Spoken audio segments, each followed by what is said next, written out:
तो बच्चों कल तक हम उपवाचक के बारे में पढ़े थे। उपवाचक में हम कौन सा पाठ पढ़े थे? तारे जमी पर। तो अब हम किताब में आएंगे चौथा पाठ, लेसन 4, प्रकृति की सीख।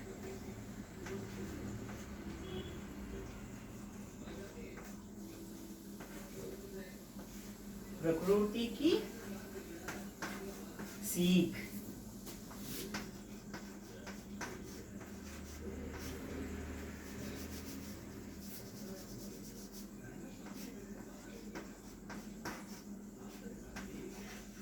तो हम चौथा पाठ प्रकृति की सीख सीखेंगे। तो पहले मैं आपको पाठ के बारे में बताता हूँ। प्रकृति, प्रकृति यानी नेचर। प्रकृति यानी नेचर। प्रकृति यानी नेचर। तो नेचर में हमें कई चीजें हैं, कई चीजें हैं। तो इससे पहले हम कौन पाठ में पढ़े थे ना? ये भी सॉरी, कौन पाठ आप 8वीं कक्षा में पढ़े थे। अब हम 9वीं कक्षा में है ना। तो इस प्रकार हम इस पाठ के बारे में पढ़ने से पहले हमें प्रकृति के बारे में पूरी तरह जान लेना चाहिए। प्रकृति में हमें कई चीजें हैं, वस्तुएं हैं, जैसा कि सूरज, चांद, तारे, पर्वत, नदी, पेड़ और वगैरह वगैरह। तो फूल है, झरने है, पूरे है, जंगल भी है। तो हम इससे कई विषय सीख सकते हैं, कई विषयों के बारे में सीख सकता है। हर एक विषय से हमें संदेश मिलता है। सूरज क्या करता है? जगता और जगाता है। अर्ली मॉर्निंग सुबह होते ही हम नींद खुलती है, लेकिन वैसा नहीं। जगना यानी हमारे जीवन में जो प्रॉब्लम है उसे हम देख, सोच कर, समझ कर उसे दूर करना चाहिए और दूसरों को भी मदद करना चाहिए। तो चांद रात में हमें दिशा दिखाता है। तो इसका मतलब क्या है? ये और ये और ये तारे, डूबते हुए तिनके को सहारा, डूबते हुए को तिनके का सहारा। ये मुहावरा है, इसके बारे में मैं आपको बाद में बताता हूँ मुहावरे क्या कहते हैं। तो अब हम देख मुहावरे किसे बोलते हैं, क्या है, उसके बारे में बाद में बताता हूँ। तारे, तो चांद हमें रात में दिखाता है, दिशा दिखाता है। सूरज यानी गरीबों की मदद करना यानी सबकी मदद करना है। तो कैसा? तारों के बारे में बात करेंगे। तारे क्या करते हैं? टिम टिम टिम टिम चमकते हैं। क्या वो चमकते तो हो गया क्या? तो हम दूसरों के जीवन में अगर थोड़ा सा भी मदद, स्मॉल, सर 1 रुपए से क्या आता है? सर बहुत कुछ आता है। 1 रुपए में क्या होता है? सर बहुत कुछ होता है। 1 रुपए में क्या है? ठीक है 10 रुपए लेंगे। क्या है? 10 रुपए लेंगे। सर 10 रुपए में क्या होता है? किसी गरीब को दे सकते हैं आप 10 रुपए में। क्या होता है? नहीं होता है। 10 रुपए में एक समोसा आता है, छोटा, बड़ा नहीं। तो उसे ले जाकर किसी भिखारी को दे दो, खाते साला मोटू बेटा जुग जुग जियो बोल के बोलते। तो पर्वत तो पूरे बड़े रहते हैं। तो हम भी उस तरह लंबे हो जाना क्या? नहीं। फिर इसका मतलब क्या है कि हमें ऊंचे रहना चाहिए। ऊंचे मीन्स बहुत धन कमा कर नहीं। फिर कैसे? दूसरों के लिए रोल मॉडल की तरह होना चाहिए। नदी, वो तो अपना पानी नहीं पीती है। नदी अपना पानी से रोकी, समझो, प्यास नहीं बुझती है। तो पर्वत, हम पत्थर तोड़ते हैं तो आज हम दीवाना नहीं बनते, पत्थर नहीं तोड़े तो दीवाना नहीं बनते हैं। फिर भी पत्थर की मार, हथौड़े की मार, हैमर की मार पर्वत पर लगने पर भी वो क्या होता है? दुख को सहन कर आगे। तो अब आगे पेड़ क्या करते हैं? हमारे लिए वर्षा देते हैं, हरा भरा करते हैं, हरियाली देती है, स्वच्छ हवा देती है, ऑक्सीजन देते हैं। तो ये पूरे हैं हमारे लिए, यानी सभी के लिए हम कुछ न कुछ करना चाहिए बोलकर ये हमें सिखाते हैं। इस पाठ के बारे में आज हम यह सीखेंगे। तो देखिए, पहले आप किताब निकालिए, पेज नंबर 18। तो पहले हम देखेंगे चित्र में क्या क्या दिखाई दे रहा है, चित्र में क्या क्या दिखाई दे रहा है, आप मुझे बोलिए।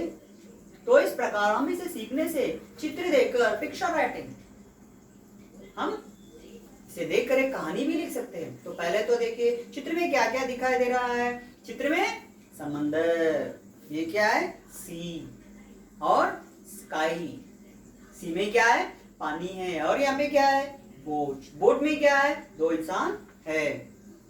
वे क्या कर रहे हैं, What they are doing, क्या कर रहे हैं, सी।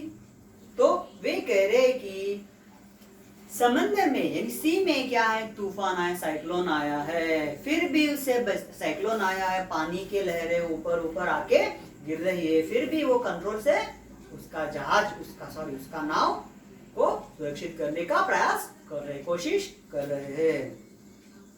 इनसे क्या प्रेरणा मिलती है, इनसे हमें क्या प्रेरणा मिलती है, what is the moral of this picture. तो हमें क्या प्रेरणा मिलती है कि हम भी मुसीबतों का सामना करना चाहिए। मुसीबतों का सामना मीन्स प्रॉब्लम्स, फाइनेंशियल होने दो और कुछ भी होने दो, उसका प्रॉब्लम हम सॉल्व करके आगे सॉल्व करें तो हम आगे जा सकते हैं। इससे पहले मैं आपको एग्जांपल बताया था, एक सड़क रहती है, उसे आप पार करना चाहिए लेकिन आपको डर रहता है, साइकिल आते रहते हैं, व्हीकल्स आते रहते हैं, आप जाते नहीं वहीं पर, दिन तमाम नहीं, हर रोज पूरा वहीं पर बैठ सकते हैं। फिर क्या करना चाहिए, पहले all is well, road cross करना है तो पहले देखना चाहिए डिवाइडर रहता है बीच में, यहाँ से व्हीकल्स आते हैं तो यहाँ से व्हीकल्स नहीं आ रहे तो आप सामने जा सकते हैं, फिर बीच में रुको, फिर वहां से व्हीकल्स नहीं आए तो फिर जा सकते। ईजी हो गया था, ये प्रॉब्लम सॉल्व हो गया। इसके लिए आप दूसरों की मदद लेने की भी जरूरत नहीं है, अगर होना है तो उसकी दूसरों की मदद, uncle aunty aunty road cross करा दो ना, सड़क पार करा देना, हो जाता है। तो इस प्रकार हमारे जीवन में जो कुछ भी समस्याएं आती है, मुसीबत आती है, प्रॉब्लम्स आती है, उसे हम क्या करना चाहिए, सामना करना चाहिए। तो प्रकृति से हमें कई चीजें ये होती है, तो इसके बारे में अब हम सीखेंगे। तो कवि परिचय, तो अब हम क्या है, ये क्या है, कविता है। कवि किसे कहते हैं, कविता लिखने वाले को कवि कहते हैं। तो कवि परिचय मैं इससे पहले आपको कैसे लिखाया उसी तरह लिख लीजिए, कवि परिचय। तो इसके कवि है, तो देखिए कवि परिचय, गांधीवादी रचनाओं के कवि माने जाने वाले सोहनलाल त्रिवेदी का जन्म सन 1906 में हुआ। तो यहाँ पर हमें यह पता चलता है कि इस कविता के कवि कौन है, सोहनलाल त्रिवेदी। उनका जन्म कब हुआ है, 1906 में हुआ है। ये क्या है, गांधीवादी रचनाओं के कवि माने जाए। गांधीवादी रचना यानी गांधी जी के ऊपर वे बहुत से रचना की है, कहानियां लिखा है, इसे नहीं गांधीवादी, यानी उनके कहानियों में यह पता चलता है कि हम कभी भी दूसरों की मदद ही करना चाहिए, अपनी भी कर लेना चाहिए। अपन ही अच्छे है तो दूसरों को अच्छा कुछ कर सकते हैं, अपन ही अच्छे नहीं तो दूसरों को क्या करते हैं। तो 1906 में हुआ है, इनकी प्रमुख रचनाएं हैं। तो इस प्रकार एक बार कवि परिचय लिख लीजिए। नाम सोहनलाल त्रिवेदी,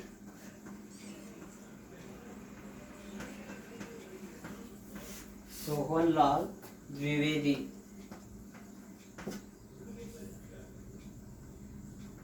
द्विवेदी, सोहनलाल द्विवेदी।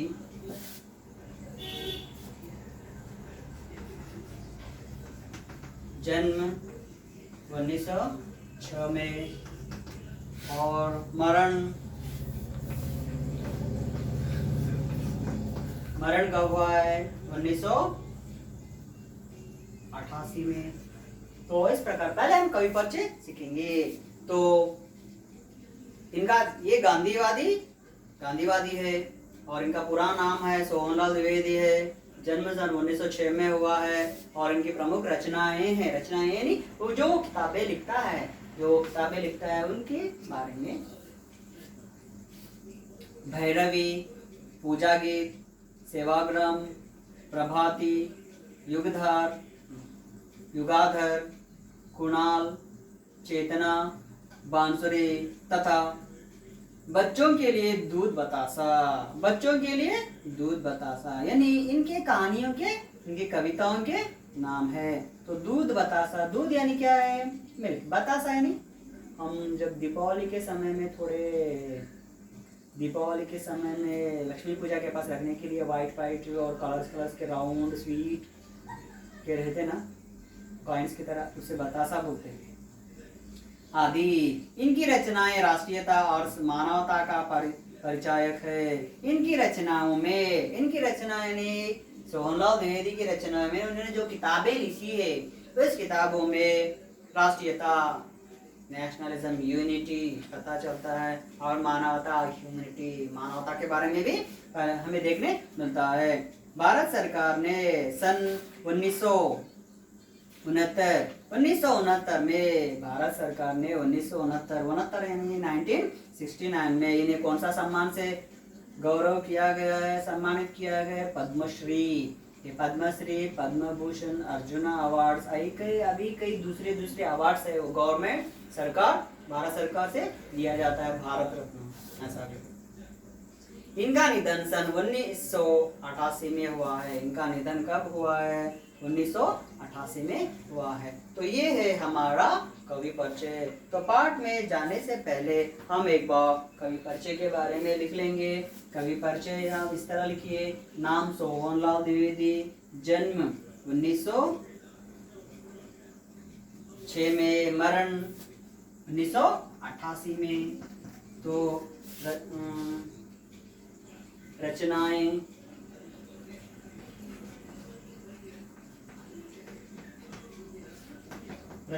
कौन से? भैरवी, पूजा गीत,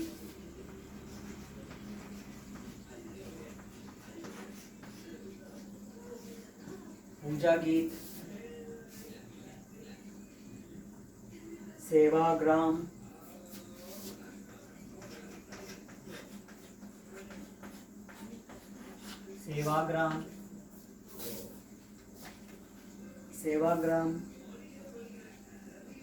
प्रभाती,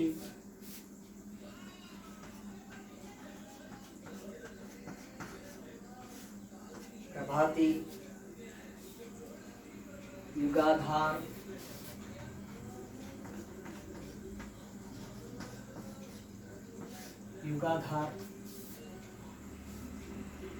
कुणाल,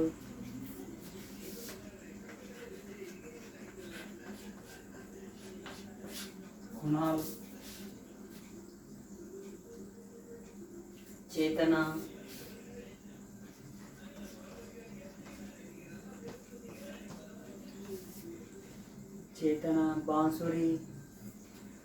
बांसुरी मीन्स फ्लूट, बांसुरी, दूध बतासा,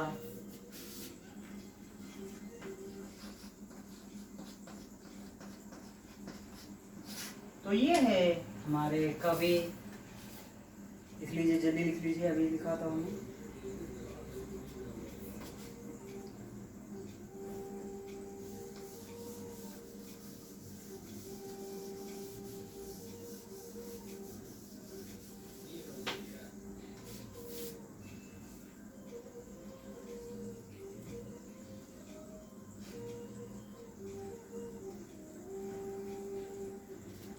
विशेषता,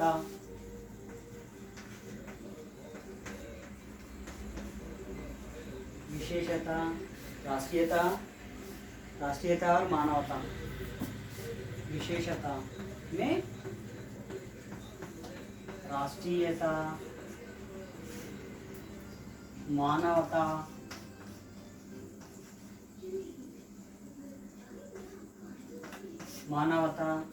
और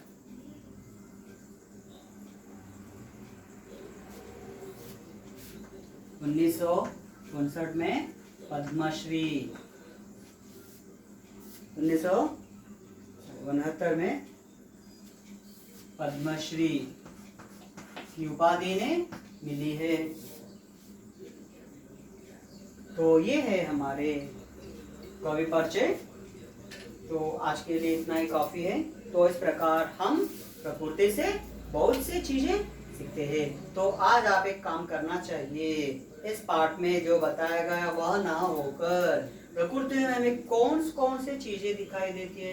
इससे पहले मैं बताया था सूरज, चांद, सितारे, धरती और नदी, जंगल, पेड़, पर्वत, पशु, पक्षी, ये पूरा वन, तालाब, नदी।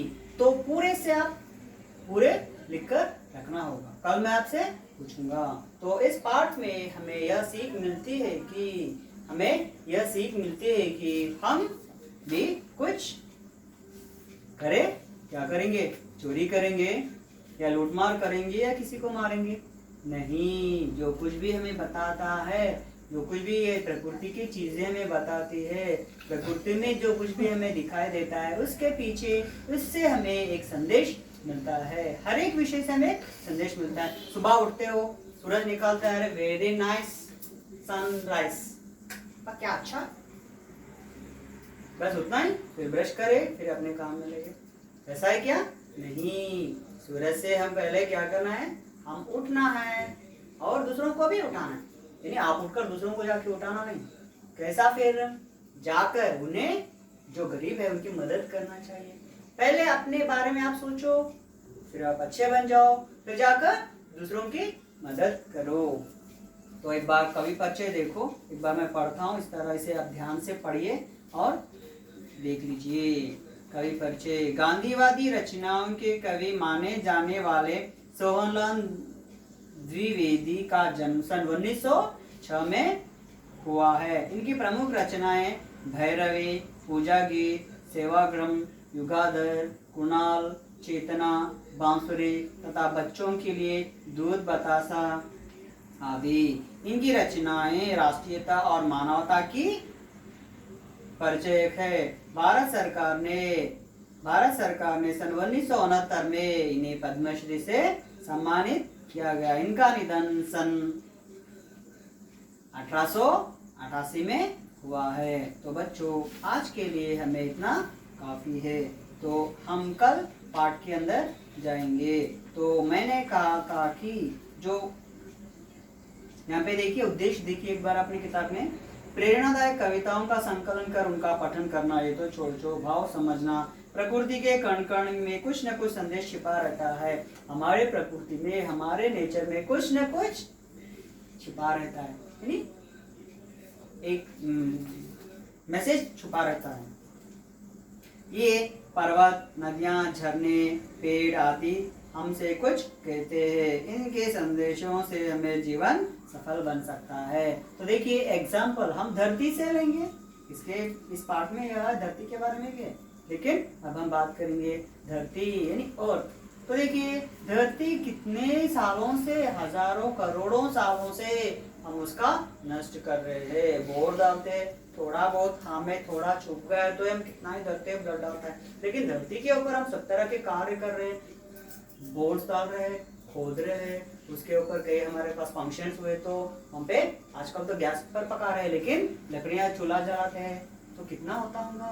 तो इसका मतलब यह है कि हम कितना भी प्रॉब्लम आने दो, हम स्टिफ रहना चाहिए, पहले ये सॉलिड रहना चाहिए। ऐसा बहुत से विषय है, हम कल सीखेंगे। तो आज के लिए इतना काफी है, कल हम पाठ में आगे जाएंगे।